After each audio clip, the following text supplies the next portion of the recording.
बिजली की मुसलसल कटौती को लेकर सिटीजन काउंसिल तराल कश्मीर के चेयरमैन फारूक अहमद तराली ने मुतालिका हुक्काम के खिलाफ बरहमी का इजहार किया।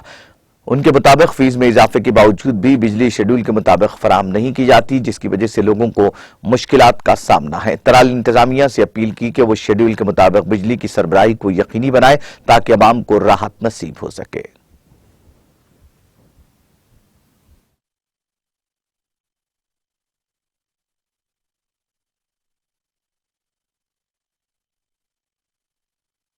अपने कॉल ऑफ जम्मू कश्मीर बीडीसीएल ने जो ये के बाद दीगरे शेड्यूल कंटेनमेंट शेड्यूल जो इशू किए थे उन पे अमल आवरी नफी के बराबर है।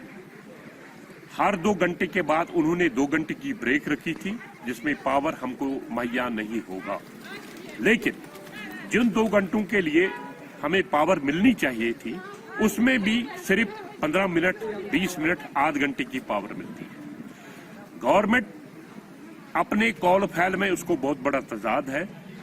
एक तरफ से शेड्यूल इशू किए जाते हैं, दूसरी तरफ से सारे अवाम को बिजली के लिए इस बिजली की परी के लिए तड़पाया जा रहा है। जो 2 घंटे उनको शेड्यूल के हिसाब से हमें पावर मुहैया करनी थी, लेकिन उसमें भी 15-20 मिनट का वक्फा देते हैं या कभी 1 घंटे का भी वक्फा देते हैं। एक तरफ से फीस में बढ़ोतरी हो रही है, लोग उसको तस्लीम करते हैं, लेकिन बुलंदबाज दावों के बावजूद भी